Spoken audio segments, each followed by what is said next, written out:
So, Brad, I got to ask you. We just recorded the drunk history, the drunk ComicLab episode on Saturday, and I remember you having more than your fair share of Jim Beam, and I had 4 shots of straight tequila, and then a very large IKEA tumbler of margarita. And I want to ask you because I have my own reaction. How did you feel the next day? Oh, I'm going to tell you. Sunday morning was rough. Well, I mean, I was as hungover as I've been or more in well over 10 years. I cannot remember being this sick after a night of revelry in over 10 years. I mean, I don't even think I was this bad after my bachelor party. I was ill, and my older son was running the 10-mile Broad Street run here in the city. And we, luckily my wife got up and got him down like at 5 o'clock in the morning to where he needed to be to start. But we still needed to be at the 5-mile mark and at the finish line to cheer him on. And I'd made a sign and all this stuff. And just getting there was monumental in effort. It was really a bad. I didn't feel myself until a good 6 o'clock in the evening, and that was after we got him home from the run, and I just laid down on the couch and didn't move for several hours. Yeah, I think we had the shocking awareness that we're no longer 22. It was very clear to me that my body's like, no, you can't do this anymore. I don't think you understand. Well, and not only that, but it was just like one of those things that as it evolved, it was just one bad decision on my part after another. You had told me that you had already had a couple of shots of tequila to get started. And so I went downstairs and I had a couple of shots of Jim Beam that I usually keep around because bourbon is a better mix for whiskey sours. So I keep that around for whiskey sours and mixed drinks and stuff like that. And then you did that video, which we're going to post exclusively on Patreon, of doing a tequila shot. And you said, oh, Brad, you should do a video too. So dutifully, I went downstairs and recorded myself doing a whiskey shot. Now, within a very short time, I've had 3 whiskey shots, and it's time to record. So I go upstairs and pour a big tumbler full of Lafroig, probably a 1/5 of a bottle, a 1/6 of a bottle, and polish that off in the first hour easy. And at this point, and like I was explaining last night, we were talking about it with my in-laws, and it's like the problem is that I was podcasting, I was talking, I wasn't paying any attention to anything else. So you are absent-mindedly sipping and sipping and sipping, and then when the glass is empty, you fill it up, and you're not paying any attention. And when I filled that second glass up with, I was out of Lafroig, so I drank some Lagavulin, which a friend had gifted to me, and it's very nice. I don't like it as much as Lafroig, but it's a very nice scotch. But I wasn't paying any attention on how full I filled that glass, and it was way fuller than the first glass that I'd had. So at the end, not only had I had way too much whiskey and scotch, but I had mixed 3 different alcohols in that time, which, as anybody worth their salt knows, that you don't mix alcohols. Yeah, well, listen, my whole night was just a compounding error of an old man trying to recreate what he used to do when he was 21 and in college. We had a whole big family day that day. We were going to record. We recorded at night. Everybody was safe. No big deal. Yeah. We recorded at night, and I had a big family day. And about 10 minutes before we were about to record, I looked at my wife and went, "Oh no, I haven't had anything to drink all day." And she goes, "Why do you need to drink?" I go, "Oh, Brad and I are recording a Drunk ComicLab tonight." And oh boy. And so I was going to quietly, casually, slowly ease into it with very delightful mojitos, like really pleasant, very sugary drinks. Yeah. And all of a sudden I realized I have 10 minutes to get really drunk. And my mind flashed back to the last time that, you need to get real drunk real fast. And it was college. And I was like, what did I used to do? Shots of tequila. That'll do it. So I went and got the sipping tequila, of which, boy, what a lie that word is, sipping. No such thing as a sipping tequila. And it's like powering down paint thinner, and I was immediately transported back to how much I disliked tequila in college. And I was like, oh God. And then as we're going, you're in trouble when you're drinking tequila, and you're like, oh, this is starting to taste good. And that's when I knew, oh no, it's hooked me now. This is trouble. Like I'm in bed. But then waking up the next day, oh God. You know how people say I had my head in a vice? It actually felt like something was squeezing inwards on my temples. Like I woke up at 3:00 in the morning, just feeling like an immense pressure on my temples. What's funny for me is because of this is more information than anybody wants to know. I had what's known as a ptotic kidney because in high school I played football and I took a helmet to my kidney. Ooh. And it literally knocked it out of place. So I had to get a whole special surgery to get my one of my kidneys stapled to my back. Right? Nobody wants to know this, but anyway, here we go. So I had to slowly in my adult life limit my drinking because my right kidney just would hurt. It didn't respond well to alcohol. Oh. And so in my adult life, I've become a cheap date because my wife gives me a half a glass of wine, and then I'm like, the world is lovely and I'm fine. And so if you suddenly throw, I think I ended up doing 4 straight shots of tequila and then 2 more in the margarita. So 6 shots of tequila. Oh. And oh boy, my body was not prepared for that the next day. Anyway, so patrons can look out for the Drunk Comic Lab, which we record every time we get to 100 5-star ratings on iTunes. That's going to be going up, I think, this week, right, Brad? I'll probably be working on that through the week. And we were kind of teasing about Sober Editing Lab and everything. I going back over my mind as long as I remember things correctly. There's one I named a restaurant and then remembered a story that was maybe factually incorrect. So I'll probably take the name of the restaurant out so I don't end up maligning them. But other than that, I think you guys are going to get the full 2 hours. There's not a whole lot that I think needs to be taken out. Oh, God. I don't remember big chunks of the conversation. So I'm going to trust you. I'm going to trust you as a friend to edit that one because God knows what's in there. It's just me. It's just me vocally holding you by the shoulders going, Brad, I love you. I love you like a brother. No, actually, I mean, what they're going to hear is 2 guys getting sloppy sentimental over their wives at one point. Oh, I do remember that. I remember we were like, my wife is the best. I love her so much. But no, I think it's going to be, and definitely we are not putting this out to the public. This is, if you want to listen to this is going to be a Patreon exclusive. Now, we didn't shit talk anybody in the industry, did we? Do you remember? No. I don't think we talked about anybody but ourselves, really. I remember talking about interacting with Watterson and Jim Davis. I have a vague memory of that. Yeah, that's true. But that was all positives. And I remember getting sentimental over our wives. I do remember that. Oh, I remember we talked about how we met and what you looked like when I first met you. I remember that.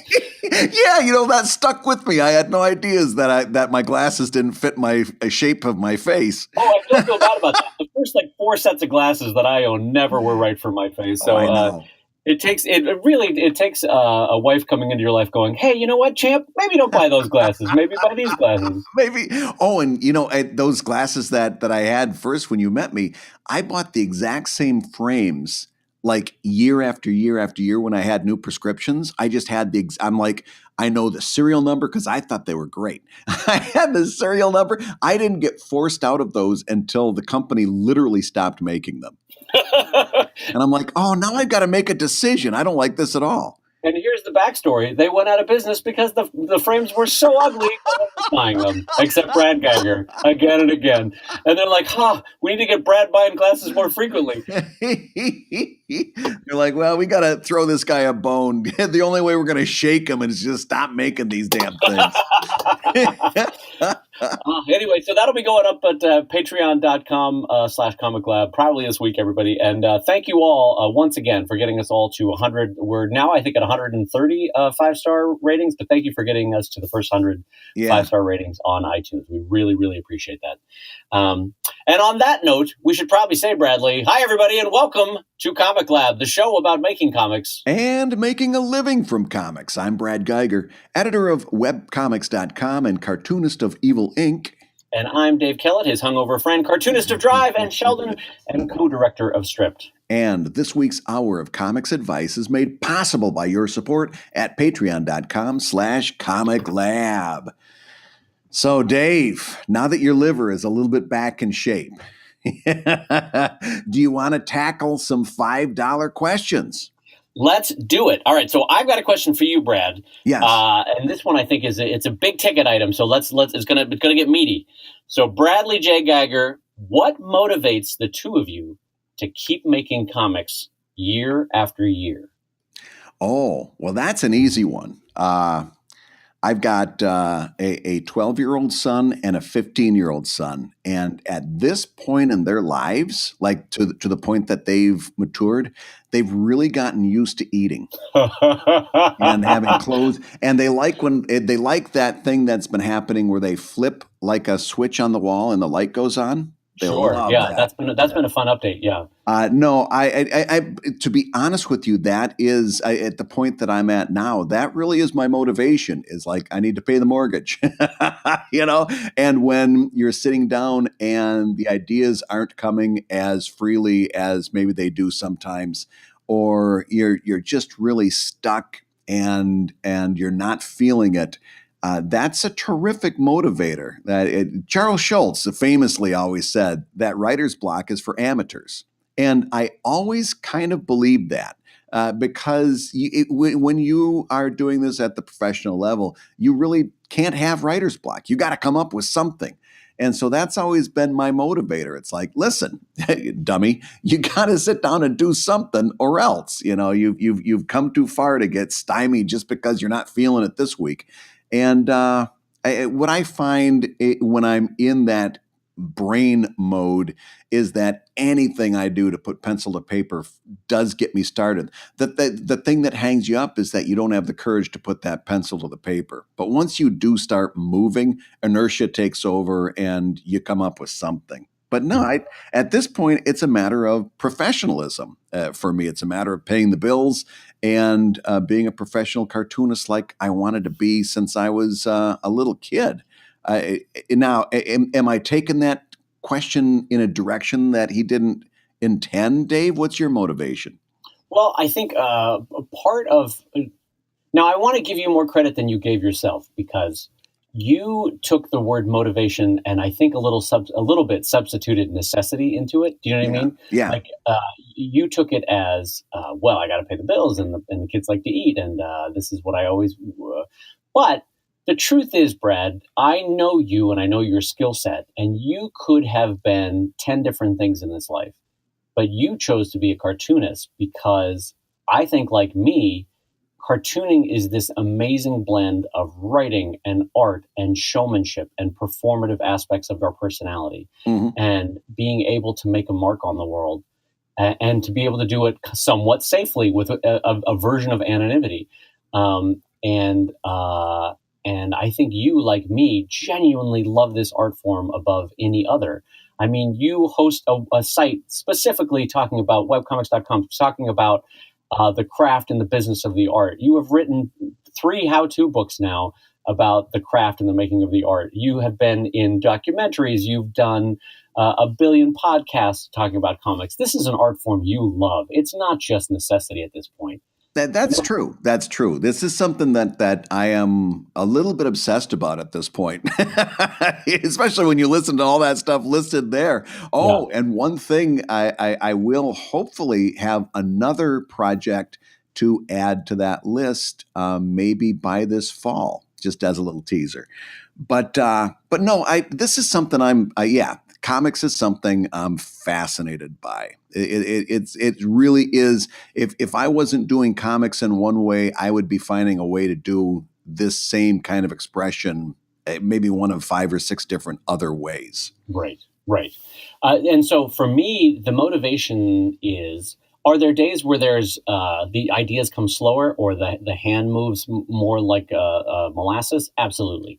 But 99% of the time, I wake up wanting to be a cartoonist and wanting to make cartoons because I genuinely love the craft and I love this art form and I love what it lets me be, both as an independent artist and in terms of a voice into a wider world, and the way that I get to be director, producer, actor, lighting designer, costume designer.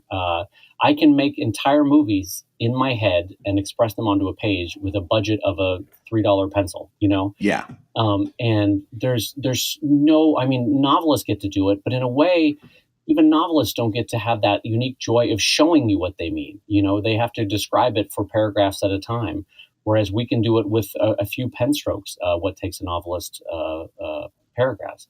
And so for me, I just legit love the art form. I love it. I love to do it. And I want to do it until I die. Will I do the same titles until I die? Probably not.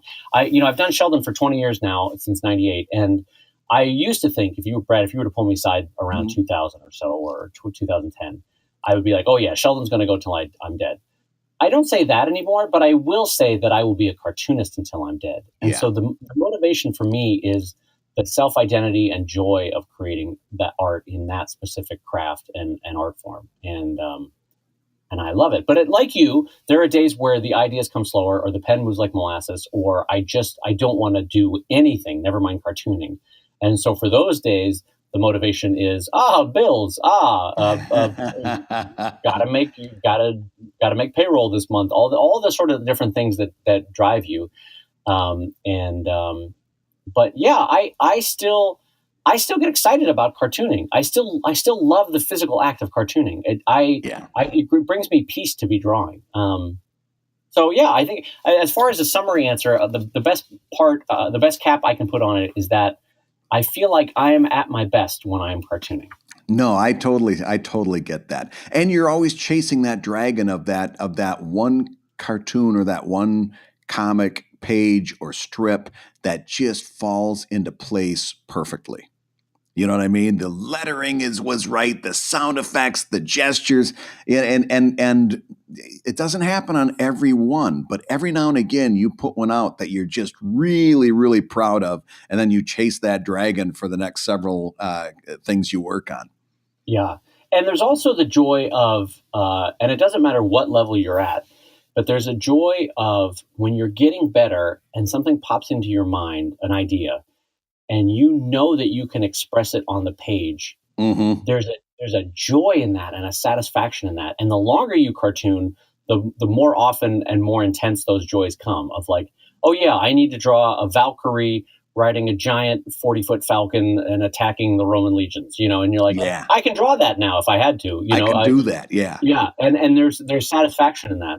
And I always like to compare it to musicians because I have no musical talent, but I can imagine when the joy of a guitarist who hears a lick and goes, oh yeah, I could play that. I could recreate exactly what they're doing right now. And there's got to be a joy in that. And that's a version of what we have after all the 10,000 hours we've put in. Yeah, that's what we've got for ourselves. That's what we got to show for our time. That's all I got in this world, Brad. As W.C. Fields used to say, it's a sign of a misspent childhood. Well, listen, Dave, before we go on to the next question, we should probably take a second to thank our sponsor. Oh, let's do it. Absolutely. Yeah, because this week's ComicLab is being brought to you by the Deimos Chronicles. In a world where humans are endangered and live amongst mythological beasts, the Deimos Chronicles Advent Light follows the story of a young monk who receives a prophecy from the gods of his world and must travel between realms to learn its truth before tensions rise and war seals humanity's fate. You guys can go check this comic out at thedeimoschronicles.co. So thank you very much to the Deimos Chronicles for sponsoring this week's show. And if you would like to be a ComicLab sponsor, you can become a Patreon backer at the $50 per month level. Once that pledge clears, we will be reading about your comic in the following month. So what do we got for another question here, Dave? Well, this will be a quick one, but it's one that we've had on the docket for a while, and I would love to hear your thoughts on it. So it says, I'm considering driving up to the Toronto Comics Arts Festival this year as an attendee only, and are wondering what your thoughts are about the event. What's the tone? What can I expect? Haven't been to any major comic conventions in the past. And since TCAF is coming up, I believe it's within a day or two of this show airing. Yeah. I thought it'd be worth tackling that one because there are a lot of folks in and around Toronto or drivable to Toronto that should go check out this show. So, Brad, how many times have you been to TCAF personally? I have never been to TCAF. Oh, well, then I will take. Yeah, take this one because I can tell you that I know that it has a good reputation, but I don't have any firsthand experience. So I think I have been to 3, possibly 4 TCAFs. They are in Toronto, held primarily, although now it's going into satellite locations, held primarily at the Toronto Public Library and underwritten and funded in huge part by both the City of Toronto, the Arts Councils in Toronto, and I think also the larger county and province level. And it's a wonderful show. There are artists, genuinely artists from all over the world that have been flown in to exhibit at the show. A lot of manga and anime artists come in. A lot of artists from France and Belgium. So you get the Franco-Belgian tradition, you get the Japanese tradition. There are a ton of Canadian artists, as you would expect. And a huge cabal of American cartoonists as well. A cable of cartoonists is like Deadpool. I'm not sure what I was going with there. Anyway, it's held across 3 different floors of this beautiful, airy Toronto Public Library. And it's like no other comic show that you've been to in the sense that you can walk in for free. There's no tickets. There's no purchases that need to be made. So what happens is you get a lot of families, you get a lot of casual and curious people coming in going, what's this thing? And then walking out having spent $30 worth of comics because there was no entry fee and you're walking around and you're looking at all these beautiful art and books. And eventually you find something that you like. And so I find that it's very easy sales at TCAF because of the lack of ticket price and also the ability to just walk right in as a family that morning. You know, and you know how lovely that is as a dad when you wake up on a Saturday morning and you go, hey, anybody want to go to this event downtown? And you all pile or metro and you drive down and it's kind of that thing. And the mood is delightful. There's a lot of meetups after the show at their surrounding pubs and bars in Toronto. And there's also an increasing number of fantastic panels at satellite events, both in the library and in the surrounding hotels. And again, if you're in Toronto or around it within a 100-mile radius, I absolutely 100% recommend you go. It's delightful. Yeah. And so for this first-time attendee, I think you should set your expectations to delight. I think that it's like setting your phaser. You're gonna be happy with how the show is run. Christopher Butcher does a fantastic job running the show, and I can't recommend it enough. Now, as far as exhibiting, I don't know that I would recommend. We've talked about this before. I don't know that I recommend flying in if you're American or driving in, unless you're right on the border. But if you are Canadian, oh my goodness, there is zero regrets about getting to Toronto and exhibiting at that show. It is amazing. Yeah, fantastic. So let's go on to our next question. This was sent in by a $5 level patron. And we're going to get in. I'm going to warn you right up front, Dave. We're going to get into the weeds a little bit on this because it gets a little complicated. But I promise you, I think it's going to be a simple answer and something that's going to have a lot of use for a lot of people doing Patreon. All right. So don't get frustrated when I start going a lot into numbers. Okay. Okay. So this person says, I've been doing not safe for work pinup art on my Patreon for a while. I charge $10 a month for 2 illustrations with the goal of going weekly. I'm considering changing that $10 to $5 to see if I can get more backers. So he's got an NSFW level. It's $10, which I think is pretty good. And he is saying he's not getting enough patrons and he wonders what to do.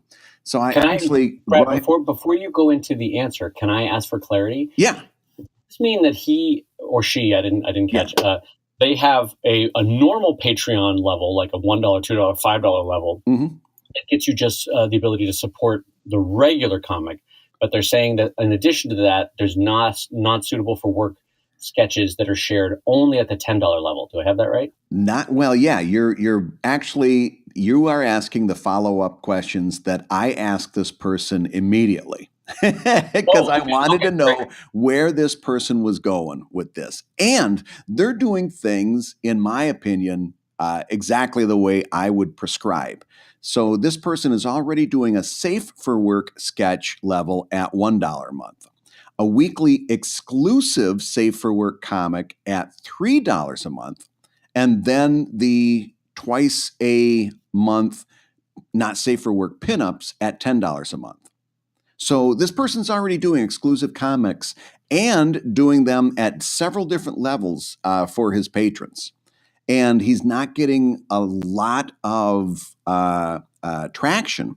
And so the question is, he wants to go down with his price. He wants to reduce the price, but he's worried about, he thinks that might devalue the people who are already pledging at $10. And so he wrote back and said, well, I was thinking about doing a second not safe for work comic and either replacing the pinups at $10 a month or pushing the pinups down to $5 a month and adding the comic at $10 a month. And then, of course, the third option was to leave the pinups alone and add the new comic at the pledge level. This is where I said, this is where we go into the weeds.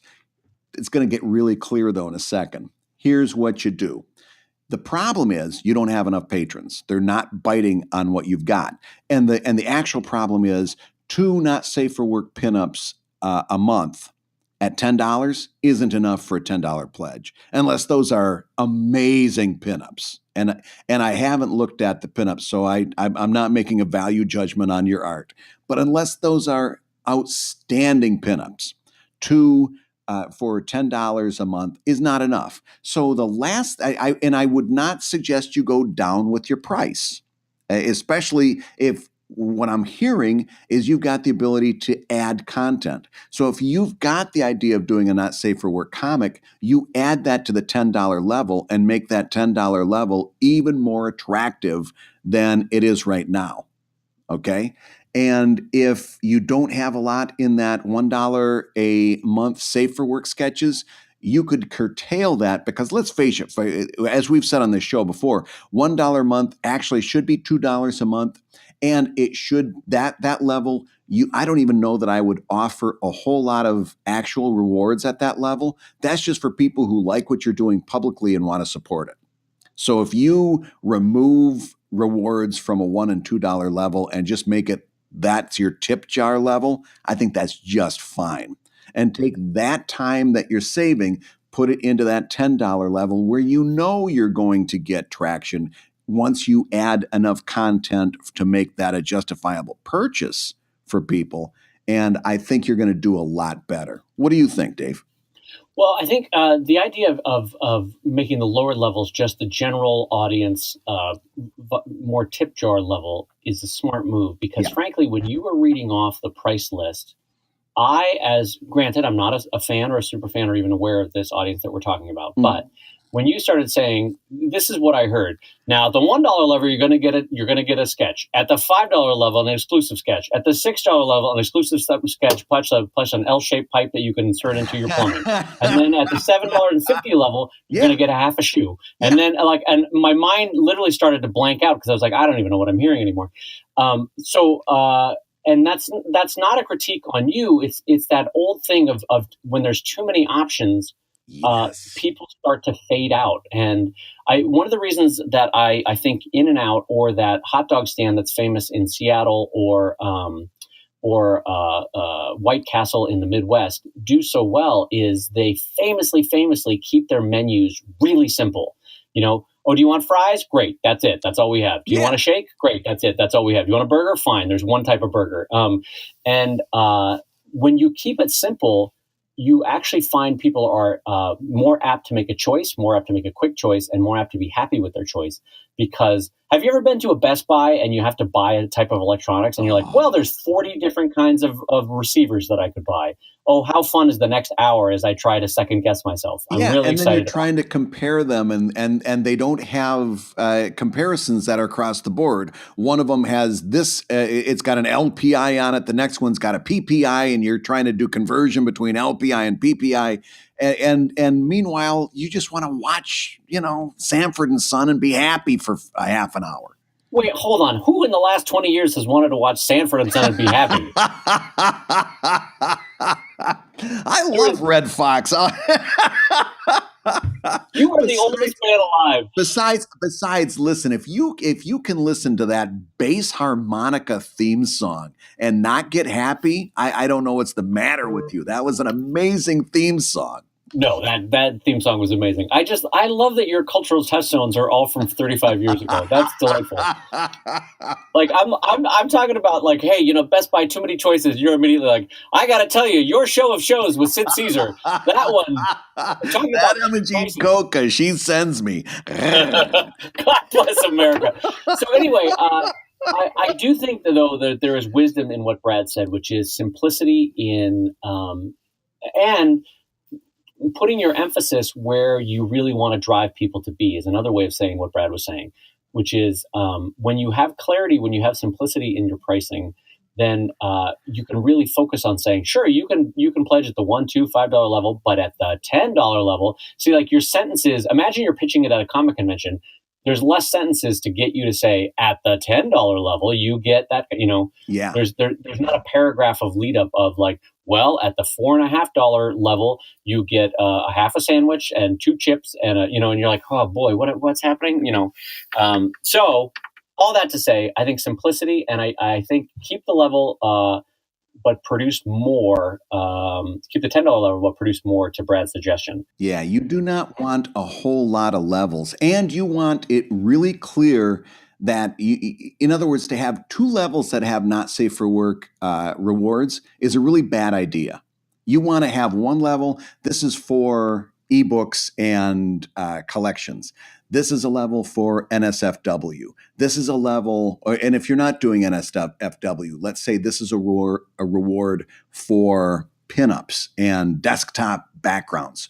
You want to have kind of clear delineations, and you don't want there to be a lot of overlap between the two. You know what I mean? Because you want these decisions to be very easy for your backers to make. And the more stuff you throw in there and the more complicated it is, the more it's going to read like an IRS directional, And what's funny? I say this with humility because I think on my Drive Patreon, I have too many levels myself. So I myself might need to revisit Brad's advice right now and change my own thing. So, and listen, that's not a big deal. Changing your Patreon reward levels is not the end of the world. You do want to handle it correctly. You want to give your existing patrons time to change their pledges if the change that you make is something that they're not interested in. You want to give them time to do that. But if you give them adequate time and explain what you're doing and why you're doing it, don't be afraid for a second to change that Patreon reward level and to reconfigure what you've got there. The last thing you want to do is stay with a mistake just because you're scared of changing the status quo. Yeah, no, that's absolutely true. That's sort of been a hallmark of our career is that don't be afraid to shake whatever foundational thing you've been holding dear for years because it may not be working anymore. And I think that's great advice. Well, on that note, let's jump into the next question and see what other foundational advice we can shake off. All right. Here's one that I think, man, this has something that a lot of people can relate to. I've been producing my current comic for 6 years. Over the past several months, I have found myself thinking about developing new projects.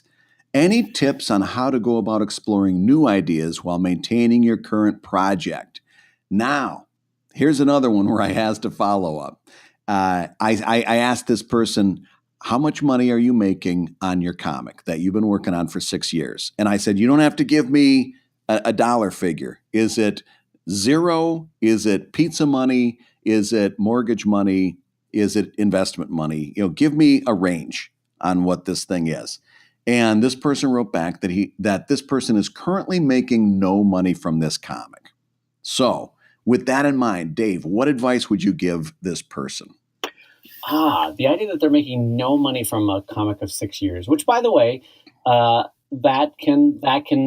this can be a turning point. Somewhere in the 5 to 8 year range can be a turning point for a comic. I would say, in that you can suddenly find that your money numbers are increasing. But with that caveat, you should at this point have started to already make some money, I would imagine, from it. Mm-hmm. So that's a little bit concerning. But if there is no current money and no dependency from this strip, and by that I mean, like, to Brad's joking point at the beginning of this podcast, there's no one whose meal requires you to have produced X amount of Comic One this week. There's no mortgage that needs to be paid from the income of Comic One. Well, then there is no limiter to you saying, "Oh, I would also like to work on Comic 2."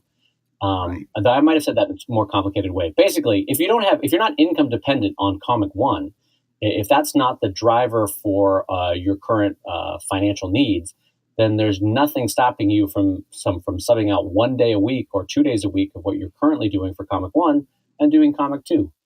The other way you could look at this is what I did with Drive, which is I had been at that point producing Sheldon for 11 years. And I said, I want to try a new science fiction strip. This is totally different than what I did for Sheldon.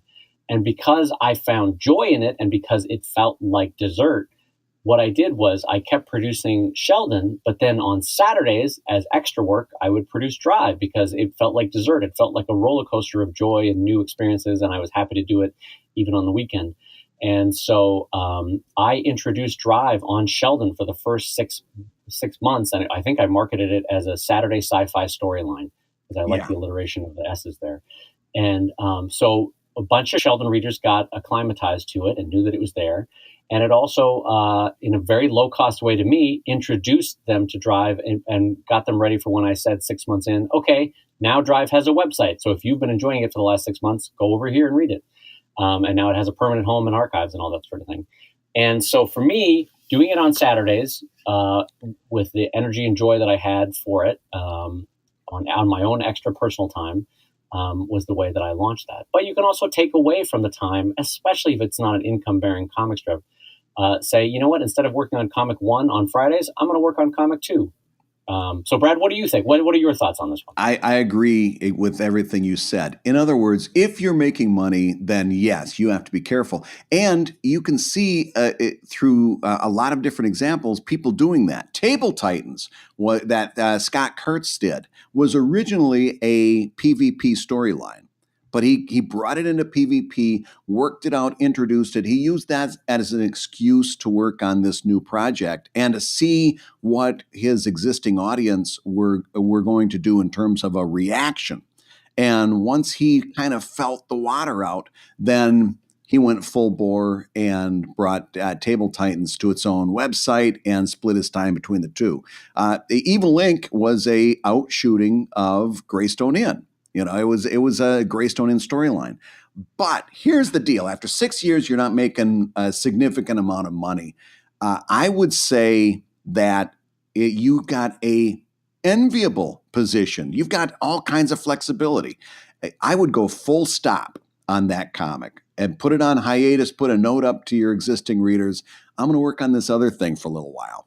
Go full stop and put your full energy, not try to split energy, because what Dave's saying is, in terms of doing that Saturday science fiction deal, that's great. And he was in a position where he needed to do that. But if this isn't your full-time gig, if this isn't something, if you're like most web cartoonists that we talk to, and if you're in a place that Dave and I were maybe 10 and 15 years ago, where it's really difficult to find time on your comic because you've got a day job and spouse and family and all this other kind of commitment, you may not be able to split your time between the two. You're in a good spot, though. You can go full stop on this comic. That's a good thing. That's a positive thing. And give your full attention to this other project. Don't be caught up in that gambler's mentality that web cartoonists get trapped up in, where they say, okay, it's been 6 years, but next year's the year it's going to hit. The big break is just around the corner. No, you pretty much know after 6 years that you're in for a long climb. All right. And that's not anything to be ashamed of. You're talking to somebody who had a long, long climb.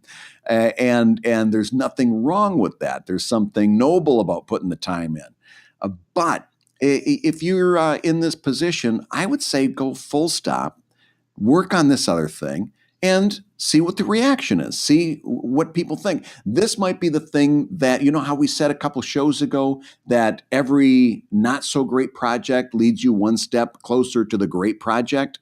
This might be what your 6 years was leading you to. Don't miss out on your opportunity to do that other thing. And final point, and this is something I really want you to get into, the Zen mindset of internet readership. You think, if you're like most of us, you think there's a finite number of readers for your strip. And that if you stop this 6-year comic, you're going to lose your readers and you're going to be working from a deficit. Nothing could be further from the truth. There is a nigh infinite amount of webcomics readers out there. And anybody that you're going to lose by going on hiatus, you've got a whole bunch of people waiting in line to take their place. All you got to do is do good comics. And if this little hiatus and working on something else for a while brings you to a point where you're charged up again and doing good comics, you're going to bring back those readers in no time because you're doing good comics. Don't get wrapped up in this mentality that there's only a finite number of readers and that if you lose those people that you've gained over 6 years, you're never going to get them back. Nothing could be further from the truth. You start posting good comics, you're going to regain all those people that you might have lost and much, much more. So take the Zen approach. Do what it takes for you to do good comics. If that means putting this thing on hiatus and working on something else for a while, then do that. Yeah, it's an interesting thing because now I'm imagining the flip side of that, which is someone who every 6 months goes, I'm going to put this thing on hiatus too. I'm going to try comic number 5. All right, I'm going to put that one on hiatus and try comic number 6. In fact, I think that would be awesome. And that goes back to the idea of branding the creator instead of the project. If you were a cartoonist that did 6-month projects and kept flipping it up, I would love to see that. In fact, I'd love to see that way more than I love to see somebody who is still at 43 years old, still trying to make that comic from high school work. Yeah, I mean, maybe you're right because it's funny. I was being kind of denigrating of it, but I guess that's kind of what I did with that Anatomy of Animals book that I did, which is I basically took 6 months within Sheldon and said, hey, everybody, guess what? Now Sheldon's going to be me doing animal comics for 6 months while I do this book that I want to do. And you know what? Your readers loved it because they're not Sheldon readers. They're Dave Kellett readers. Yeah, and if you liked the humor of Sheldon, you probably liked the... I mean, were there holdouts? Absolutely. But did it also get new people that had never tried Sheldon before? Absolutely. So, and how did that Kickstarter go for Anatomy of Animals? I don't remember, but I think it was like 40 to 55, something like that. It succeeded over 100% funding. I remember that, right? You got more than what you asked for. Went way over. People supported it huge, and you're going to be selling this book for years to come.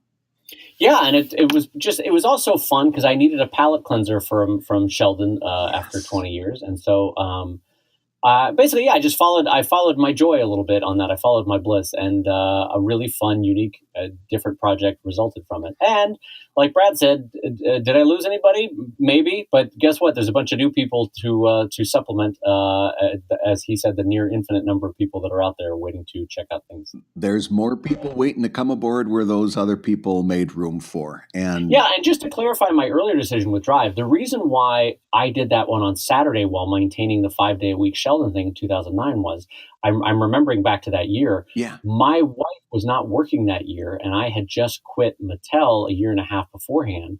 So I had to keep doing Sheldon 5 days a week because that was making the bills. And so Drive as a Saturday thing was my reward to myself for a new project that I wanted to try out. I didn't realize Drive went all the way back to your Mattel days. Because in my mind, you've been gone from Oh, no, it Mattel. didn't go to my Mattel. I quit Mattel in 2007, and Drive started, I think, in 2009. Oh, okay, but pretty darn close.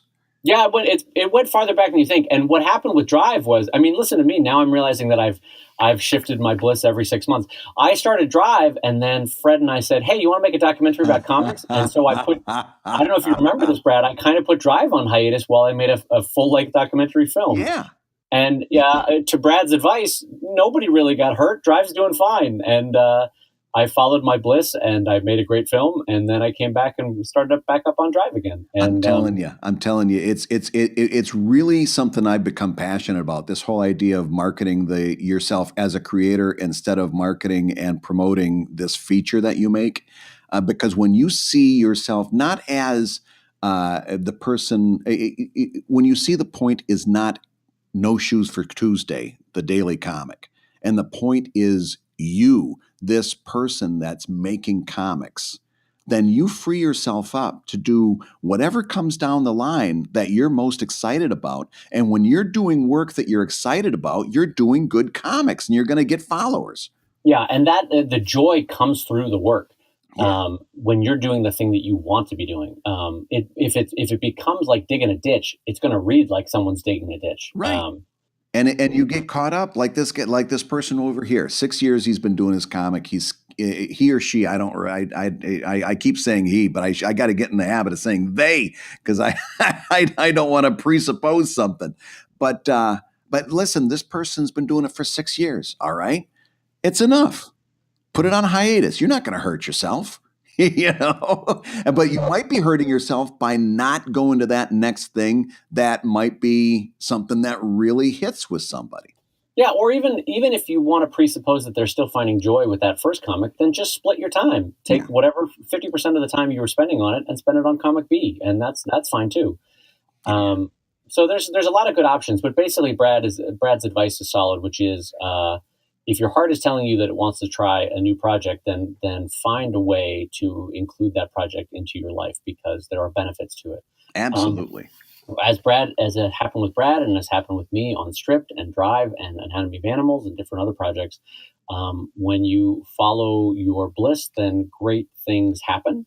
And sometimes very often when you go back to the other project, you've been percolating in the back of your subconscious whole different ways to tackle that comic and that project.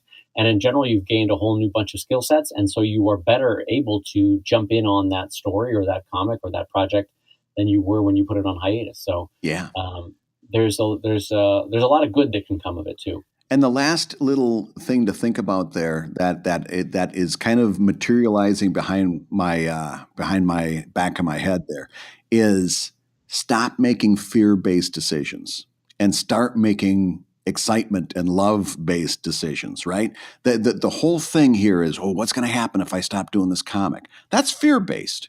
Don't give in to fear-based decisions. The real issue is, I want to do this other thing. Say yes to that, right? And find out what happens. Fear-based decision-making is always going to leave you being stagnant because at the end of the day, you're going to follow that fear so much that you end up deciding that the best thing to do is nothing. Well, the best thing to do is seldom nothing. The best thing to do is the thing that really gets you excited to do it.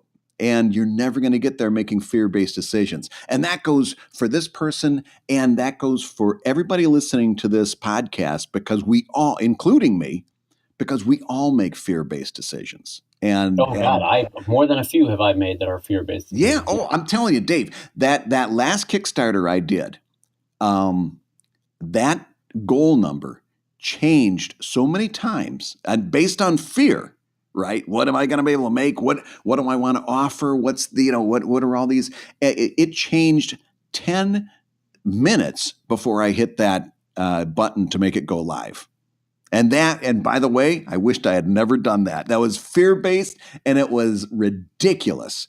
But I've been doing this for a long time. I have no excuse to be making fear-based decisions.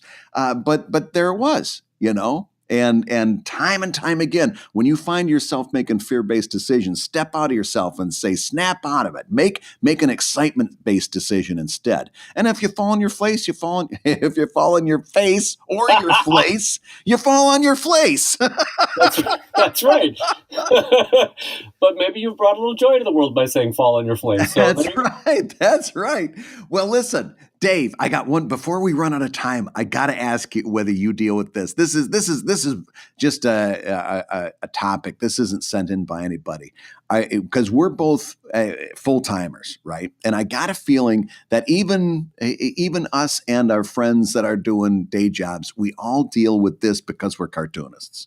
Whenever somebody gets sick or goes on vacation or needs to go to the doctor, is it the cartoonist that has to take them because your schedule is quote unquote free? Oh, Brad, I'm so glad you brought this up because this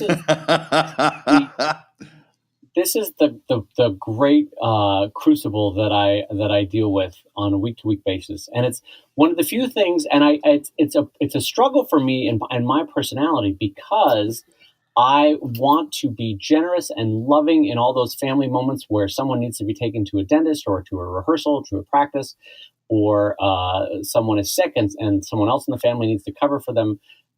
But I really struggle, and it's a humility issue and it's a reorientation of my own personality issue because I get so frustrated that if it was left up to me and my druthers, I would work 50, 60, 70 hours a week on cartooning because I love it. Right. But all these distracting family events come up, and because my schedule is free, like your schedule is free, quote unquote. Yeah. And by that I mean that we can set our own hours.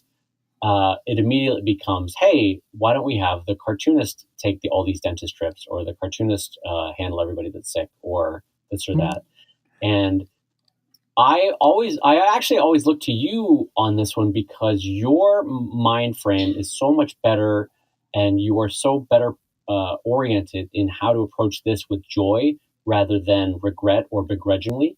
And so I would actually like to hear you elucidate on it because I think you've said it to me 1,000 times, and it's for the benefit of everyone out there. I would like to hear how you orient yourself for all those family moments as a cartoonist with the quote unquote free schedule. Well, listen, you really built me up there, but there are times when I'm taking a kid to a dentist appointment or a doctor's appointment where I'm kind of grinding my teeth because I'm in the moment. And I'm like, I need to get this thing done. I want to work on this thing because it's really satisfying and I'm in the zone. There's nothing worse than being taken out of the zone. And that happens. I'm guilty of that often. But for me, it's kind of like that voice in my head goes off and it says, wait a minute, doofus. This is the whole reason you became a cartoonist, was to be present in your son's lives, is to be that dad who could take and chaperone a field trip, right? That could do stuff like that and be the fun dad that some of the other people that have a lot stricter schedules just can't do. Right. And sometimes I got to give myself that attitude adjustment. That this is what it was all about. This was why I worked at night at the newspaper and then got up in the morning and worked on the comic to be able to build my business to the point where I could do this. And now that you're doing it, don't complain about it. You know, and listen, if you're like me and you kind of find yourself grinding your teeth from time to time, don't beat yourself up too bad. You're only human. It's natural to be excited about what you're doing and to be like, nobody looks forward to taking a kid to the dentist, right? And I've got the second one, has gotten braces already, and that means repeated trips to the orthodontist to get them adjusted and this and that living in Philadelphia I love it so much, but this dentist has his office downtown. Finding parking is a trial, and then a lot of times, if I do find parking nearby, it's at a parking garage that's like $25 to $40, depending on how long I'm there. It's like $25 for 45 minutes. But God bless that guy. He's let me go. Like I've come in like 26 minutes or I'm sorry, 46 minutes or 47 minutes. And he punched something in there to make it so that I only paid the 45-minute rate. But still, that's a lot of money just to park your damn car. And you get all caught up in that stuff, right? I'm getting caught up in it right now. I'm already shaking, thinking about having to deal with parking. I'm over here going, blood pressure, Brad, blood pressure. But listen, that's why we chose this life. That's why we did what we're doing to get to this point. And if you're smart, you take your tablet with you, you take your sketchbook, you use that time while you're sitting there in the waiting room, and you make productive use of that time, and you'll find that to be honest with you, the rewards well outweigh the trials, right? Yeah. You'll find every now and again that the universe blesses you with a fantastic idea sitting there in the waiting room that you maybe wouldn't have gotten.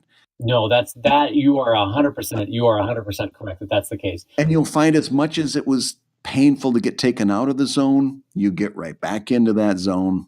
It just doesn't feel like if I wish I could be more involved so I didn't feel that initial negative feeling. But that's when it's helpful to have that little voice in the back of your mind saying, wait a minute, dummy.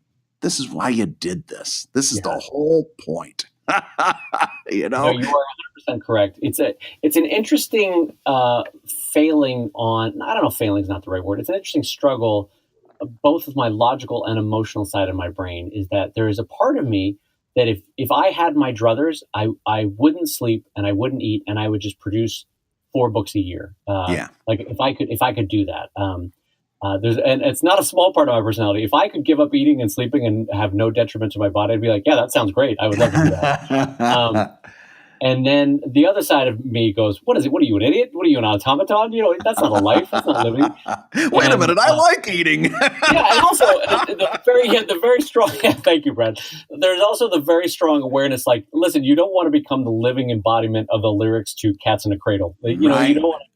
You have to balance that out, and the joy and the love and the satisfaction and the completeness that comes with all those family moments. So it's a balancing act of being the cartoonist without a boss. That's a different way to say it. That because I don't have a boss, my boss is me. I can always get permission from my boss to go take someone on a dentist appointment. Yeah. Whereas spouses and relatives and grandparents can't always say to their boss, "Hey, I need to take the afternoon off to go take my kids to the dentist." But like you said, finding the positive in that moment of, okay, I am stepping away from my cartooning, I am stepping away from work, but I'm gaining invaluable moments in my life with little ones. And especially when they're little, we always say in our house, especially when we had toddlers, we're building the relationship with our future teenager today, because that time that you're spending when they're little is going to come back and pay enormous dividends when they are teenagers, and the stakes are much higher, and the emotions are much higher. That time you're spending with those kids when they're little, man, that comes back and pays enormous dividends later on. Absolutely, and as you were saying, it's these are the kind of things that you can't put a price on. It's why you do what you do, and it's the reason behind even your cartooning. This is the reason why you cartoon, is to make these lives possible and happy and joy filled and loved. Although we do need to say this. Fuck that Cats in the Cradle guy. He has screwed up more dads. Talk about fear-based decision making. That Cats in the Cradle guy screwed up more dads who were just trying to go out and by the way, shame on me, screwed up more parents who were just trying to go out and do the responsible things of making a living. And sometimes that means saying, no, I can't play ball right now. Sometimes as a responsible parent, you've got to say, listen, I got to do this right now. I can't do that. And obviously, if you always let the scales fall to one side, you're going to be unbalanced. But that Cats in the Cradle guy made so many parents screwed up because they felt an enormous amount of guilt for doing responsible things. If there was one song I could erase from the American lexicon, it would be that song. That and maybe the Hokey Pokey, because I've had too many Polish weddings where I felt like a fool after being on the dance floor. Those two songs, gone. I don't know, Brad. My boy was just like me. Brad, my boy was just like me. Who wrote that? Was that Chapin? Is that Harry Chapin? Yeah, Harry Chapin. They didn't even ever do a follow up to see if he was a real asshole dad. Wouldn't that be delicious irony if it turns out he was like a non-existent kind of father? It's also like 4 divorces, 16 kids. We're like, oh, okay. Cats in the Cradle makes a little more sense now. All right. Making all these other parents feel like screw-ups. Yeah, exactly. Meantime, we're all silently crying inside as we're playing ball with our kids, being like, "I'm doing it," and Harry Chapin is over there on his 40th kid. Oh man. Anyway, so it's a struggle that I think is a near universal one on different levels of trying to be. It's the interesting interplay as a parent of trying to service everything in your life 100% and feeling like you're only doing 70% well on each one of them. Yeah, and the other thing is, just remember, tomorrow's another day. You're going to have another shot at this tomorrow. Yeah. So if you did get into that zone where you took a kid to the dentist and you were less than pleasant on your way there, don't beat yourself up over that. Tomorrow's another day. If you missed your deadline for your comic because of this or that, and you're feeling like a schlub, tomorrow's another day. And if it, like I said before, the beautiful thing about this thing is that if you come back tomorrow and post a great comic, your readers are going to forgive an amazing amount of missed hiatuses and missed deadlines and all this other stuff. And if you snapped at your kid yesterday and today you're like, Joey, I'm sorry I snapped at you yesterday. You'll be surprised. Kids know that parents have a bad day every now and again. Don't beat yourself up over that kind of stuff. Tomorrow is going to be better. On my best days, what I try to do is that idea of it's sort of a Zen-like Socratic ideal. So in the moments where I say, the thing that I have to do right now in this moment is I have to drive to a dentist appointment. So, and this is my best days. So I might as well enjoy this moment of driving to a dentist appointment and make it a jokey and song-filled one and build value in it. And other times I'm like, the thing that I have to do is get the pre-press files for my book out at this moment. And so I might as well enjoy getting the pre-press files for my book out at this moment. Right. And the days where I think I'm least happy or feel that I failed is when I didn't align my emotional state with what needed to be done anyway. So, like if you're saying, oh, I wish I could be working on my pre-press files, but you have to go to a dentist appointment, well, then you are in some ways you're making yourself miserable because what has to be done in that moment is the dentist appointment. You're going to be doing it anyway. You might as well have a good time doing it. You're just the only person you're torturing is yourself by letting yourself get into that negative mindset. Hey, you're going to be driving to that dentist today anyway, one way or the other. You might as well turn the music on and make the kid laugh and find the best out of it. And remember that every time you step out into the world and get dragged outside of your studio, like they have to drag me out of mine, there's all kinds of ideas and inspiration just waiting for you out there. It might be the universe doing you a favor, Yeah, and if you have a joy-filled heart attuned towards seeing joy, you'll see those ideas waiting in that dentist waiting room, like you said. But if you're grumpy and going, then you're not gonna find that joy-filled moment of like, oh, this personality has inspired this idea, or this moment has inspired that idea. So you're right. You're 100% right. So it's basically it's another moment where we advise choosing happiness is what we're saying. You know that's absolutely true though. I mean, there's so much in life that comes down to the fact that you're choosing how the entire thing is being framed, because you're deciding how you're going to think about it.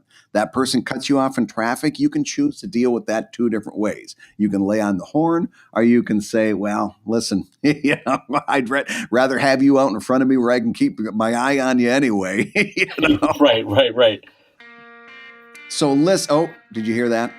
I was going to go on to more traffic tips, but I heard the guitar start, so I guess I better say that you've been listening to ComicLab, the show about making comics and making a living from comics. Your hosts have been my dear friend Brad Guigar, the editor of webcomics.com and cartoonist of Evil Inc. at evil-comic.com. And my drinking buddy and hangover pal, Dave Kellett, co-director of Stripped and cartoonist of Sheldon at sheldoncomics.com and Drive at drivecomic.com. And the Comic Lab theme song is used with permission from Andy Creighton at theworldrecord.net. Comic Lab is made possible by your support on patreon.com/comiclab. So we'll go ahead and say that twice, patreon.com/comiclab. And the sponsor for this month. Ooh, yeah, we got to make sure we thank our sponsor once again. We would not want to forget that. It is the Deimos Chronicles Advent Light. In a world where humans are endangered and live amongst mythological beasts, the Deimos Chronicles Advent Light follows the story of a young monk who receives prophecy from the gods of his world and must travel between realms to learn its truth before tensions rise and war seals humanity's fates. And that Deimos Chronicles is at thedeimoschronicles.com.